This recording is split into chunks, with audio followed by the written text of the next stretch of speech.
মাননীয় প্রধান উপদেষ্টা উনি আমাদেরকে হঠাৎ করেই কালকে একটু ডাক ডেকেছিলেন। উনি ডাকেন মাঝে মাঝে, যখন আপনার কোনো ক্রাইসিস তৈরি হয় সরকারের, তখন তারা আমাদেরকে ডাকেন। তো আমরা যাই, কারণ আমরা তো প্রতিশ্রুতিবদ্ধ যে আমরা এই সরকারকে আপনার সব রকম সহযোগিতা প্রদান করব গণতন্ত্রের উত্তরণের জন্যে। যা কিছুই করা দরকার আমরা সেই কাজগুলো আমরা করব। তবে আমরা যেটা মনে করি যে এই এনগেজমেন্টটা, এই মত বিনিময়টা আরো ঘন ঘন হলে আরো ভালো হতো, তাহলে হয়তো এই উদ্ভিদ সমস্যাগুলো তৈরি হতো না। কালকে যেটা হয়েছে মূলত আপনারা জানেন যে খুব দুঃখজনকভাবে একটি বিমান দুর্ঘটনাকে কেন্দ্র করে অনেক প্রাণ গেছে, কচি প্রাণ গেছে। আমরা নিজেও আমি পরশু দিনই আমরা দেখতে গিয়েছিলাম এবং আমরা দুঃখ জানিয়েছি, শোক জানিয়েছি। আমাদের অ্যাক্টিং চেয়ারপারসন, আমাদের চেয়ারপারসন এবং খালেদা সবাই শোক জানিয়েছেন এবং এই পরিবারগুলোর সঙ্গে সমবেদনা জ্ঞাপন করেছেন। কিন্তু তারপরে গতকাল উদ্ভূত সমস্যা যেটা হয়েছে, আপনার মূলত মাইলস্টোন স্কুলে দুজন উপদেষ্টা এবং আপনার প্রেস সচিবকে তারা আটক হয়েছিলেন এবং আপনার সেক্রেটারিয়েটে পরীক্ষা সংক্রান্ত জটিলতায় আপনার ছাত্ররা ভেতরে ঢুকে পড়ে, যেটা আপনার আমার কাছে মনে হয়েছে, সকলের কাছে মনে হয়েছে যেটা একটা আপনার প্রশাসনিক একটা জটিলতার সৃষ্টি হয়েছে এবং একটা ল অ্যান্ড অর্ডার সিচুয়েশনও তৈরি হয়েছিল, আপনারা দেখেছেন সবাই।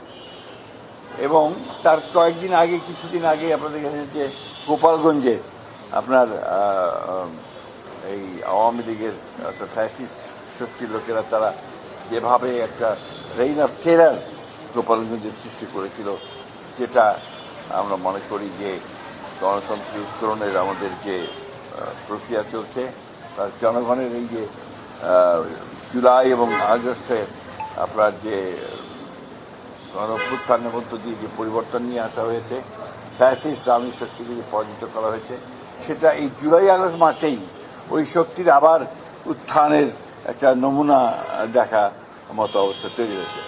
এটার জন্যই উনি সম্ভবত যেটা উনি বলেছেন যে সমস্ত রাজনৈতিক দলগুলোর যারা ফ্যাসিস্টদের বিরুদ্ধে সংগ্রাম করেছে, লড়াই করেছে, তাদের সঙ্গে তিনি মন্ত্রণালয় করার জন্য এই সভাটা তিনি ডেকেছিলেন এবং আমরা সেখানে আলোচনা করেছি। আমরা আবার আমাদের পূর্বের যে commitment to cooperate with the এই আপনার সরকারের সঙ্গে আপনার গভর্নমেন্ট যে আন্তর্জাতিক সরকারের সঙ্গে আপনার তাদের সঙ্গে সহযোগিতা করা, সর্বাত্মক সহযোগিতা করবার জন্য আমরা আলোচনা করেছি এবং একই সঙ্গে নির্বাচন প্রক্রিয়াকে দ্রুত করা, ত্বরান্বিত করা এবং ওনার যে প্রতিশ্রুত যে ফেব্রুয়ারির মাঝামাঝি সময়ে নির্বাচন দেওয়া হবে, সেটা আপনার আমরা মনে করি যে ওনারা যে অতি দ্রুত সেই ব্যবস্থা গ্রহণ করা উচিত। তো এই ব্যাপারে ঘোষণা দিয়ে আপনার কোনো যেন আর অ্যাম্বিগুইটি না থাকে, অস্পষ্টতা না থাকে, সেই ব্যবস্থাটা নেওয়া উচিত। সেটা আমাদের তরফ থেকে আমরা সেটা করে এসেছি। তিনি বলেছেন যে তিনি সেই ব্যবস্থাটা নেবেন। অন্তর্বর্তীকালীন সরকার তো অন্তর্বর্তীকালীন সরকারই, এটা তো আপনার কোনো একটা পলিটিক্যাল গভর্নমেন্ট না। স্বাভাবিকভাবেই তাদের কিছু ল্যাপসেস থাকবে, এই ল্যাপসেসগুলো থাকে।